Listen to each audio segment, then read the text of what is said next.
Hello, good morning dear student. Myself Gayatri Seni. Today we are going to start class 4th unit 2nd. Unit second scientist and innovation. Scientist यानी जो भी वैज्ञानिक हुए हैं और innovation यानी कि आविष्कारक, जिन लोगों ने जो भी आविष्कार किए हैं उन सब की डिटेल एक्सप्लेन करेंगे यूनिट सेकंड में। Okay, we will learn about scientist. Okay, part first, activity first part first famous Indian scientist यानी कि जो भारतीय प्रसिद्ध वैज्ञानिक हुए हैं पार्ट का नाम है। Necessity is said to be the mother of innovations यानी कि जो आवश्यकता होती है वो आविष्कार की जननी होती है, ऐसा कहा जाता है। Scientist are curious to know and explore different thing and progress around them. जो साइंटिस्ट होते हैं वो बहुत सारी चीज़ों को आविष्कार करते हैं, डिफरेंट करते हैं हर बार। We enjoy all the comforts of knowledge as well as life today. और जो भी वो बनाते हैं हम उनका अपनी लाइफ में इंजॉय करते हैं। वो जो इनोवेशंस होते हैं वो हमारी लाइफ को कंफर्टेबल बनाते हैं, सो हम उनका यूज करते हैं और इंजॉय करते हैं। The world have not been possible without the effort and success of numerous scientist innovation. और ये सब बिना साइंटिस्ट के हार्ड वर्क के पॉसिबल नहीं होता। यानी कि जब साइंटिस्ट हार्ड वर्क करते हैं, बहुत ज़्यादा प्रयास करते हैं, तब जब वो सक्सेस होते हैं तब हमें वो आविष्कारक नई चीज़ें उपलब्ध होती है, अवेलेबल होती है। Some of the famous scientist of India are Aryabhata, Chanakya, C V. Raman, A P J. Abdul Kalam, C R. Roy, Vikram Sarabhai, Homi Bhabha and many mores. यानी कि यहाँ पे कुछ साइंटिस्ट के नाम दिए गए हैं। आर्यभट्ट है, चाणक्य है, सी.वी. रमन है, ए.पी.जे. अब्दुल कलाम है, okay, and many mores. Let us read more about some of the famous Indian scientists. हम कुछ इंडियन साइंटिस्ट के बारे में पढ़ेंगे। Vikram Sarabhai was born in Ahmedabad on 12th August 1999 in a Jain family. जो विक्रम साराभाई थे वो इनका जन्म अहमदाबाद में हुआ था, जैन फैमिली में। The establishment of the Indian space research organisation was one of his greatest achievements. और जो विक्रम साराभाई थे उन्होंने स्टेबलाइज किया था यानी स्थापित करना इंडियन स्पेस रिसर्च ऑर्गेनाइजेशन यानी कि इसरो की स्थापना की थी। इन्होंने इसरो की स्थापना की थी वो, और ये उनकी सबसे बड़ी उपलब्धि थी, ग्रेटेस्ट अचीवमेंट यानी सबसे बड़ी उपलब्धि थी। ही also supported doctor Homi Bhabha in setting up the first rocket launching station in India. और उन्होंने विक्रम साराभाई ने होमी भाभा की भी हेल्प की थी। जो होमी भाभा ने रॉकेट लॉन्च किया था, रॉकेट स्टेशन इंडिया में, उसमें उनकी हेल्प की थी। तो विक्रम साराभाई ने क्या किया था, इंडियन स्पेस रिसर्च ऑर्गेनाइजेशन की स्थापना की थी, ठीक है, और होमी भाभा की हेल्प की थी विक्रम साराभाई ने। नेक्स्ट है डॉक्टर होमी जहांगीर भाभा। होमी जहांगीर भाभा ने क्या किया देखते हैं। Doctor Homi Jehangir Bhabha widely regarded as the father of Indian nuclear science programme. जो होमी जहांगीर भाभा है वो न्यूक्लियर जो साइंस प्रोग्राम होते हैं उनके पिता कहा जाता है, उनके जनक कहा जाता है। He was an Indian nuclear physicist, founding director and professor of physics at the Tata institute of fundamental researches. यानी कि वो जो इंडियन न्यूक्लियर, वो उनकी क्या क्या योग्यताएं थी, एबिलिटीज थी। वो इंडियन न्यूक्लियर फिजिस्ट थे, फाउंडिंग डायरेक्टर थे एंड प्रोफेसर ऑफ फिजिक्स थे। कौन सी कंपनी में? Tata institute of fundamental research में ये प्रोफेसर थे, ओके। नेक्स्ट है Aryabhata. Aryabhata was an Indian mathematician and astronomer. जो आर्यभट्ट था ये बहुत बड़ा गणितज्ञ था, भारतीय गणितज्ञ। He give the concept of zero and the place value system in math. Aryabhata ने जीरो का आविष्कार किया था और गणित में जीरो की वैल्यू को एक्सप्लेन किया था। सर चंद्रशेखर वेंकटरामन, जो चंद्रशेखर वेंकटरामन है, was an Indian physicist. He was awarded the Nobel prize for physics in 1930 for his discovery in physics known as the Raman effect. जो वेंकटाचार्य रमन है उन्होंने रमन इफेक्ट, साइंस में जो रमन, फिजिक्स में जो रमन इफेक्ट आता है उनकी खोज की थी और इसलिए इन्हें फिजिक्स में नोबेल प्राइज़ भी मिला हुआ है 1930 में। Okay, we have completed activity first. Now we are going to start activity 2। Activity 2, observe the following pictures and find the names of scientists and their contributes to the world of science. Write in the space providing below. यहाँ कुछ scientist के नाम pick दे रखी है, contribution उनके योगदान को explain करना है आपको। जो फर्स्ट पिक है वो सीवी रमन की है, नेक्स्ट पिक है होमी भाभा और नेक्स्ट है विक्रम साराभाई। इन तीनों की पिक दे रखी है तो हमें इन तीनों की डिटेल्स एक्सप्लेन करनी है, इन्होंने क्या क्या योगदान दिया था। फर्स्ट है C V Raman he was born in 8 November 1888 in Chennai. इनका जन्म जो सीवी रमन है इनका जन्म हुआ था चेन्नई में। ही डिस्कवर द रमन इफेक्ट और इन्होंने रमन इफेक्ट की खोज की थी। ही वॉज अवॉर्डेड दी भारत रत्न, इन्हें भारत रत्न से भी खोजा गया है। इन तीनों की डिटेल लास्ट वाले पेज में दे रखी है। सीवी रमन, होमी भाभा एंड विक्रम साराभाई उन्होंने क्या क्या किया था। ठीक है, नेक्स्ट है Homi Bhabha at the age of 18 a young Homi joined Cambridge university to study mechanical engineering. जो होमी भाभा थे वो 18 साल की एज में उन्होंने कैम्ब्रिज यूनिवर्सिटी ज्वाइन कर ली थी मैकेनिकल इंजीनियरिंग में स्टडी के लिए। नेक्स्ट है Vikram Sarabhai Vikram pursued his doctor from Cambridge university in England, यानी कि इन्होंने कैम्ब्रिज विश्वविद्यालय से पीएचडी की थी। ही died in 30 December 1971 in Kerala. इनकी जो मौत है वो केरला में हुई थी। There are many other Indian scientist, इनके अलावा बहुत सारे साइंटिस्ट भी हैं। Find more information about them and share it with your friends. आपको यहाँ पे 3 साइंटिस्ट की डिटेल फिल करनी है जो नेक्स्ट लास्ट पेज में दे रखी है। ओके,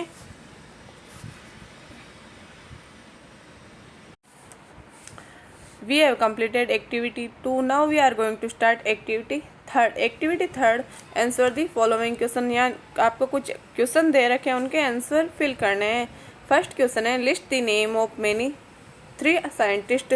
जो भी आपको साइंटिस्ट दिए हुए हैं उनमें से 3 साइंटिस्ट का नाम लिखना है।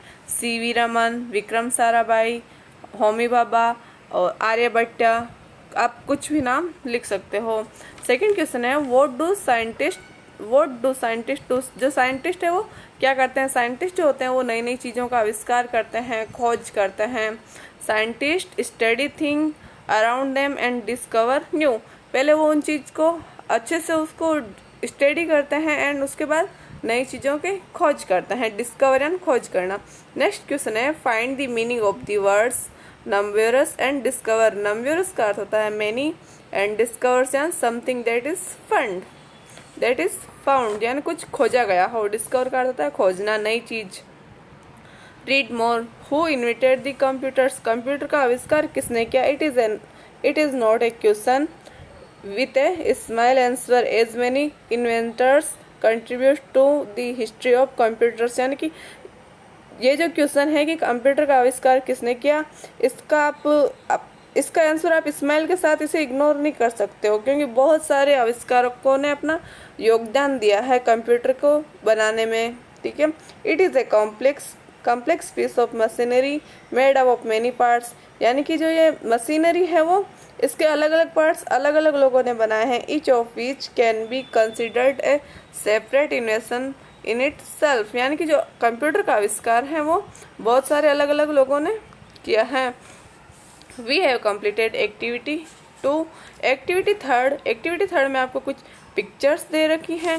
उन पिक्चर्स के अकॉर्डिंग क्वेश्चन आंसर सॉल्व करने हैं। Observe the following pictures and discuss in group and find the answer to the question related to the pictures. यानी कि यहाँ पिक्चर्स दे रखी हैं, उसको उन पर डिस्कस करना है एंड क्वेश्चन के आंसर देने हैं।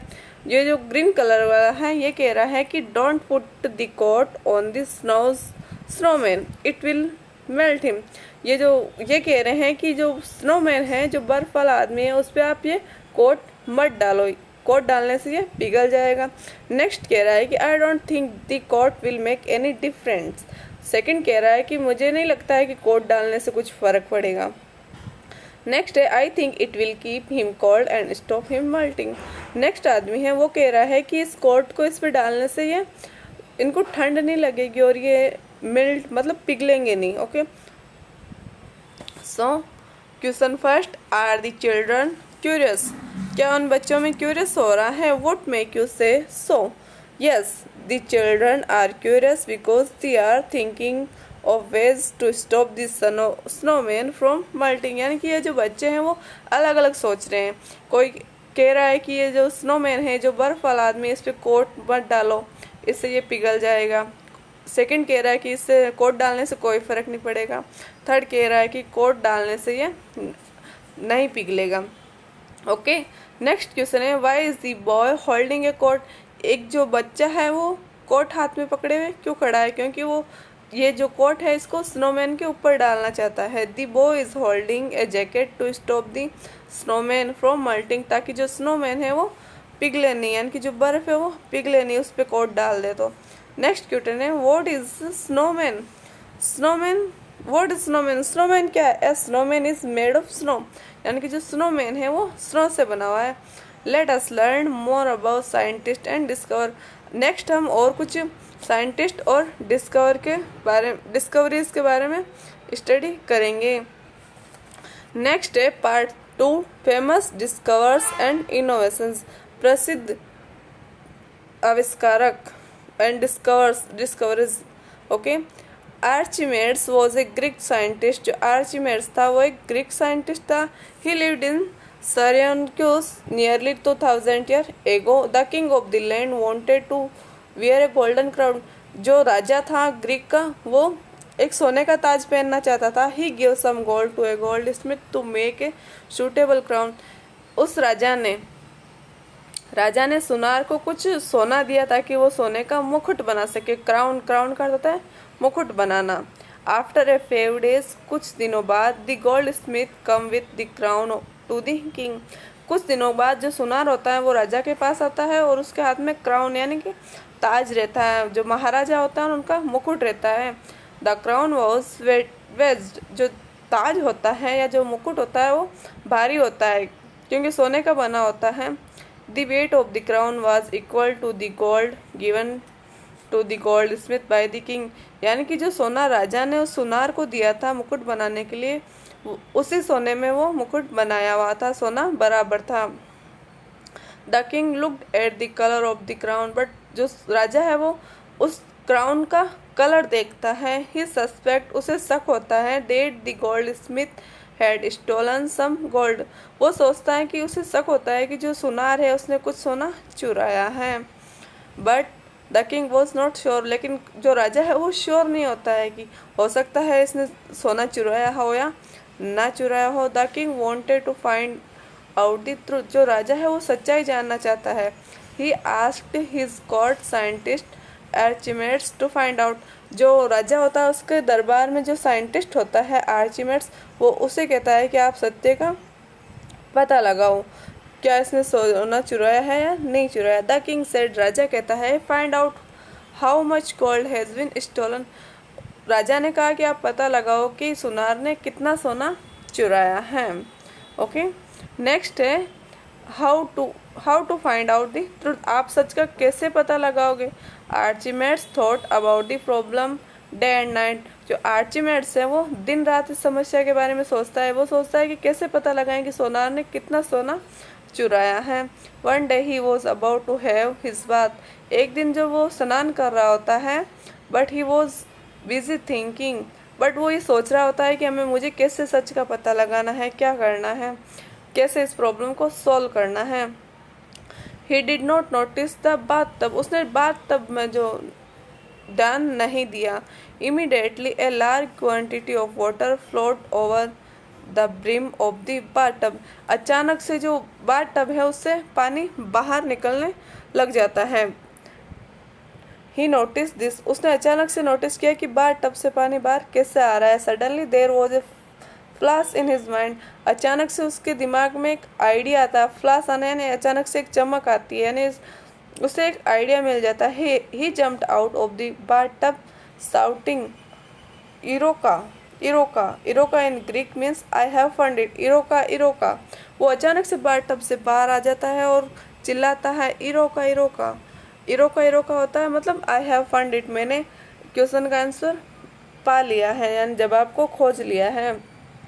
Thus it was found that different metals of the same weight have different volumes, यानी कि जो डिफरेंट जो मेटल्स होते हैं वो उनकी अलग अलग वैल्यू होती है। ऑब्जेक्ट पुट इन वाटर, अब यदि हम ऑब्जेक्ट को वाटर में डालते हैं, पानी के अंदर डालते हैं, तो विल डिस्प्लेस वाटर, ये पानी में डिस्प्लेस हो जाएंगे। The displaced water will be equal to their volume, और जो वाटर जो होता है वो उनकी मात्रा के बराबर होता है। यानी कि ये जो वैज्ञानिक है वो राजा की प्रॉब्लम को सोल्व करने में लगा हुआ है। Okay, we have completed activity 3।